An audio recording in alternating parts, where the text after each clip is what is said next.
이건호 선생님부터 책 소개해 주시죠. 예, 저는 파시스트 되는 법입니다. 저한테 지난번에 표지 시안 보여줬는데 자꾸 여기를 히틀러 닮은 것처럼 뭐라 그러는데 나는 아니다.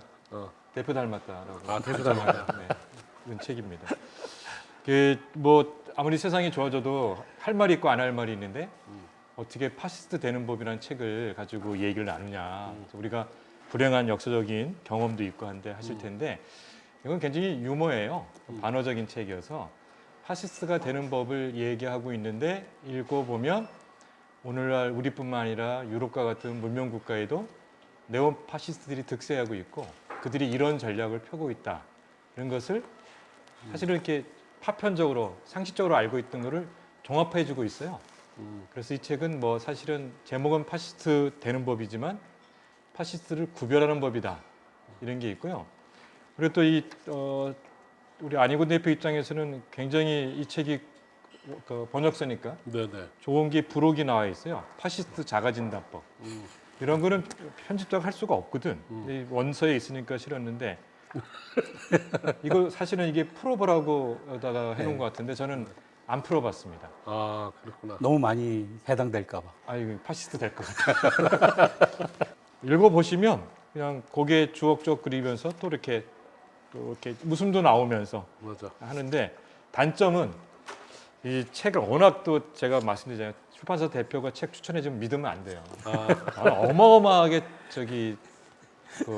독설이 많은 줄 알았어요. 네네네. 되게 교양적이에요. 네, 맞아요. 너무 얌전해. 맞아. 얌전해서 그래서 이게 파시스트가 되지 않는 사람이 파시스트 되는 법을 쓴 책이다. 이거는 원래 진짜 파시스트가 썼으면 이렇게 쓰지 않았을 책인데 또 그런 점에서는 거부감이 없죠. 네네. 너무 또 신랄 했으면 약간 또 거부감이 들을 것 같기도 하고 그 다음에 이게 사실 좀 이탈리아로 된 거를 영어본을 참고해서 번역할 때 굉장히 어려웠을 텐데 번역도 참 좋습니다. 물론 이제 번역 좋다 그러면 이 자리에선 가만히 있지만 뒷담화는 분명히 그래요. 우리 저녁 먹을 때 편집자가 개고생했어 이랬을 거예요. 이럴 거예요 분명히. 아니요, 원 초고가 네. 번역 근데 초고가 상당히 굉장히 좋았어요. 제가 최근에 이제 번역서 읽으면서 좀 짜증나는 게 영어식 표현을 그대로 살려갖고 수월하게 안 읽히는데 굉장히 우리말을 잘하시는 분이 물론 이제 안희곤 대표가 또 본인도 글도 쓰고 하는 사람이라 편집도 잘했겠지만 일단은 번역도 되게 만족스러웠습니다.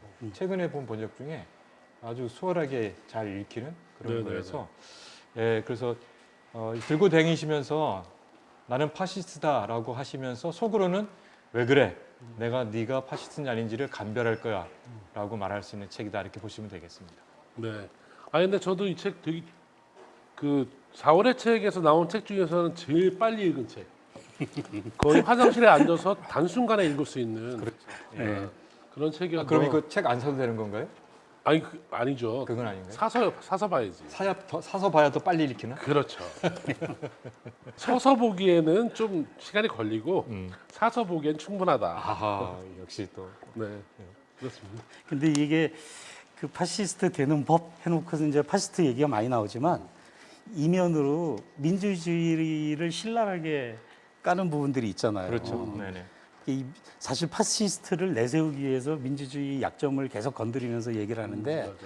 그 부분을 읽다 보면 솔직히 설득이 돼. 그렇죠. 네. 진짜 민주주의가 문제가 많은 정치인 거예요. 사실 우리가 인정해야 되는데 네. 민주주의는 되게 취약해요. 왜냐하면 일반 시민 모두가 각성된 민주주의 의식을 갖고 있고 그게 정당이라는 대로 정치적 의지가 결집이 돼야만이 사실은 정치적으로 민주주의가 이루어질 수 있는 건데 거기에다가 나랑 견해가 다른 상대당을 인정하는 상대 집단을 인정하는 이렇게 되는 거니까 대단히 어렵고 그다음에 취약하죠. 비용도 많이 들고. 그렇죠. 돈도 많이 들고 또 시민들이 또 각성한 시민들은 또 거리에도 많이 나가야 되잖아요. 그러니까 힘들어요. 그렇죠. 또 사실은. 질서 유지하기도 그러니까 힘들고. 이 태극기 부대, 가령 어디 또 다른 집단 모임 이런 걸 막는 게 민주주의인가, 허용하는 게 민주주의인가 헷갈리죠. 허용하는 게 민주주의죠. 허용하는 게 기본적으로. 민주주의인데 네, 네. 가령 이제 그 역설로 이러는 거예요. 파시스트 이념을 막 공개적으로 주장을 하는 거는 민주주의에 대한 일종의 공격이고 큰 그 상처를 입히는 거잖아요. 근데 이 파시스트들은 그런다는 거예요. 파시스트 발언을 못하게 막으면 민주주의가 뭐 이래, 이거 민주주의가 아니라 파시즘이다라고 파시스트들이 얘기한다. 사실 많이 들었잖아요. 우리도 왜 맞아. 예, 정권이 바뀌면 네, 예, 맞아요. 야당 그렇죠. 우익적 야당이 그 민주적인 여당한테 하는 소리가 그런 거잖아요. 그래서 독재다 뭐. 예, 예. 그래서 현대 사회가 그러니까 가짜 주장, 혐오 주장도 진짜 좋은 주장, 정의로운 주장하고 등가루 취급하게 돼 있는 게 민주주의의 원리처럼 착각이 돼서 동등하게 싸우고 그래서 항상 민주주의 자체가 사실은 파시즘을 또 키우는 파시즘의 반대지만 파시즘을 키우는 토양 역할도 한다. 파시스트는 그걸 이용한다는 거죠. 아주 그러니까 예. 그거만큼 그러니까 파시스트 같은 경우에는 약점을 이용하는데 그러면 이제 민주주의자들은 강점을 이용해야 되잖아요. 그렇죠. 민주주의의 강점을 시민들한테 동의를 구해야 되는 거죠. 그러니까 그게- 나는 그 강점이 그 비판력, 음. 좀 성숙하게 사태를 바라볼 수 있는 어떤 뭐 해안이랄까, 그다음에 좀 교양을 좀 많이 쌓는 그렇죠. 거, 예, 예. 그다음에 의견의 다양성을 좀 확인해 보는 거, 뭐 이런 것 등등이 민주주의의 강점이 될 것 같아요. 그래서 이 책만 놓고 보면은 정말 그냥 단순한 세포를 가지고 있는 사람들은 파시스트가 되기가 정말 쉽더라고. 그러니까 파시스트가 정말 더 쉬워요. 민주주의가 훨씬 어려운 네. 건 맞아요. 그래서 첫 장 제목이 수령이 필요한 이유잖아요. 지도자가 아니고 수령. 네네. 그러니까 우리가 알잖아요. 대통령이 요새 할 일이 뭐 이렇게 대통령 됐을 때 할 수 있는 일이 되게 적잖아요. 네, 그렇죠. 상당히 많은 권력에 제한을 가하고 그다음에 국회가 있고 그다음에 뭐 감사원, 검찰까지 막 네네네. 그러니까 대통령이 어떤 뜻을 갖고 있더라도 펼쳐내기가 되게 어려운 게 현실인 면이 있는데 물론 이걸 제도적으로 그 성실하게 또 이행 나가야 되지만 근데 수령이 되면 단방에 일어날 수 있잖아요. 그렇죠. 모든 반대 세력을 다 일거에 다 퇴치해 버리고 내가 내세웠던 정책을 밀어붙이면 지지하는 세력들 입장에서 보면은 정치 잘한다는 거예요. 속 시원하다. 그러니까 약간 민주주의의 폐해 같은 게 아주 구체적인 사례가 트럼프 같은 경우잖아요. 트럼프 같은 경우가 민주주의적 절차를 제대로 밟아서 대통령이 된 거거든요. 뭐 히틀러도 마찬가지고. 네, 네, 네. 그렇죠. 투표로 다 투표로 된 투표로 거죠. 다 올라선 사람들이죠. 그래서 트럼프나 히틀러가 정권을 잡게 된 권력을 잡게 된 그 선거 전략 이 봐봐 대체로 보면 이 책이 다 나와요. 수령이 돼야 되고 모든 일을 사소하게 만들고 적을 만들고 모두를 위한 일이라고 말하고 폭력을 쓰고 국민이 듣고 싶어하는 대로 말하고 기억을 역사 왜곡 기억을 다시 써라 이렇게 하고 있거든요. 그러니까 이 책이 사실은 아까 말씀드린 것처럼 파시스트 구별법이라는 게 현실적으로 그런 그 파퓰리즘하고 파시즘이 같이 네. 공동 전략을 쓰고 있는 것들을 정확하게 드러내고 있는 거죠. 네, 맞아요. 예를 들면은 아마 민족주의 성향이 좀 있으신 분들은 이런 말을 되게 싫어할지도 모르겠는데 민족주의 같은 이제 좀 심한 국수주의적인 민족주의나 우리가 환빠라든지 국뽕이라고 얘기하는 그런 민족주의도 보면은 결국은 그 내부의 불만과 다양성을 사소하게 만들고 우리는 하나다, 우리 민족이 우월하다라는 것으로 모든 불만이라든지 이런 것들을 그냥 다 잠재우는 방식이거든요. 그게 그렇죠. 심한 민족주의라든지 나치즘 이런 같은 거. 경우가 민족주의에 기반하고 있는 거니까. 그런 거는 이제 외국을 전부 적으로 돌리고 우리라고 해서 근데 그 우리 안에서 벌어지는 어떤 폭력이라든지 강압이라든지 이런 거는 외면하고. 그 외부의 적으로 인하여 다 묻혀버리는 거죠.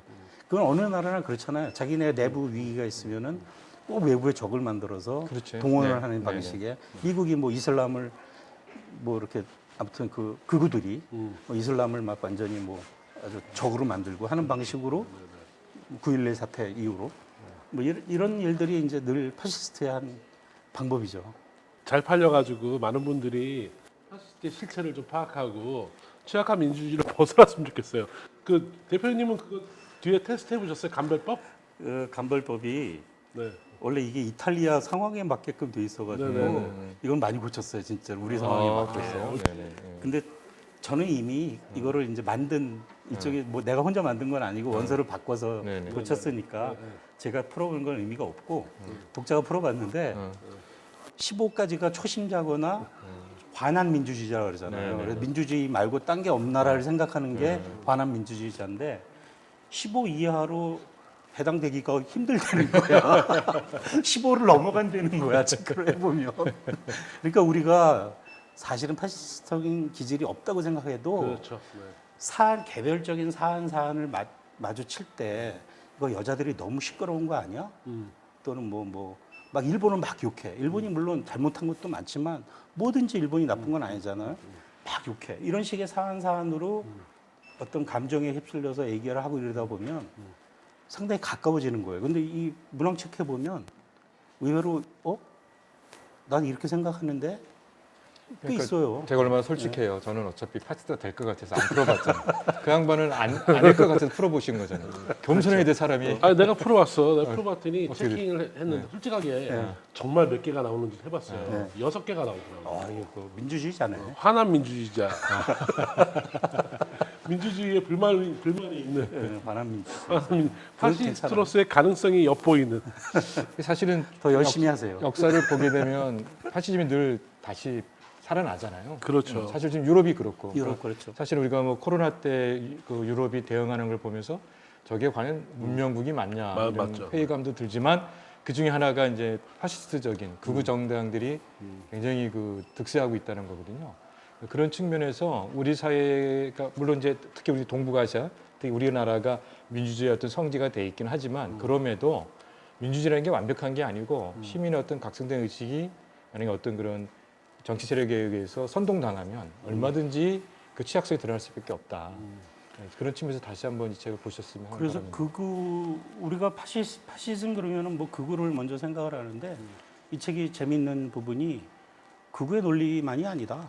진보 진영이라고 얘기하는 사람들도 옳고 그른 거 따지지 않고 진영 논리로 무조건 우리 쪽의 주장이 옳다라고 주장하면은 그것도 사실은 파시스트의 적을 만들기죠. 그- 적 만들기. 적을 만드는 건 스타일이잖아요. 그다음에 또 되게 그렇게 중요한 얘기하는 게 우리가 또 시사받을 게 이게 사소하게 만들기인데 네네. SNS를 활용해서 사회적인 어떤 되게 중요한 현안 문제를 네. 가치를 희석시키고 그다음에 정보를 범람시켜서 중요도를 판단하지 못하게 하는 네네. 언론 전략 같은 것도 나오거든요. 네네. 사실 우리가 지금 그런 면이 있잖아요.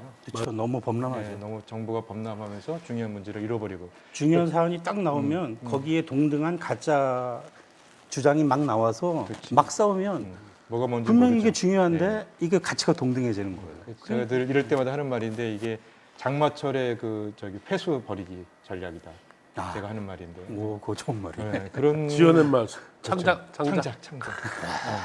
어디 글 쓰는 써먹 사람은 창작을 해야 돼. 그런 500원 주고 좀 써먹을게.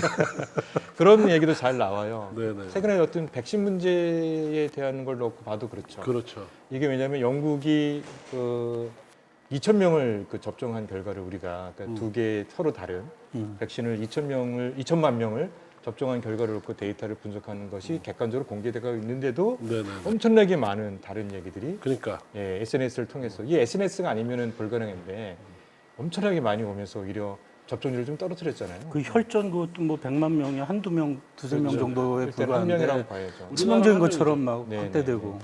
그래서 100만 명이 한 명인데 그 실제로 그 주사 안 맞으면은 만약에 병에 걸렸을 때 100명 중에 한 명이라 그러더라고요. 그렇죠. 그렇죠. 그리고 이제 또 되게 위험한 혈전은 중요한 게 혈전이 발생했을 때 이제 곧바로 사망에 이르느냐, 그러니까. 아니면 혈전을 치유할 수 있냐가 중요한데 이제 그런 문제 데이터를 무시하고 무조건 혈전이 발생하면 위험하다 이렇게만 가는 거 이런 것들이 다른 거보다 지금 굉장히 지금 다시 유행의 조짐이 보이는데 판단을 흐리게 하는.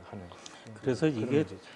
그런 가짜 뉴스 판별하고 뭐 여러 가지 상황들을 정확하게 꿰뚫어 보고 하는 여러 가지 능력이 시민적인 기본적인 소양이 있어야지만 민주주의가 가능하니 파시스트가 훨씬 쉽고 그러니까 아까 말씀하셨지만 기본적인 지성이 너무 떨어지는 사회에서는 민주주의가 불가능하다는 것.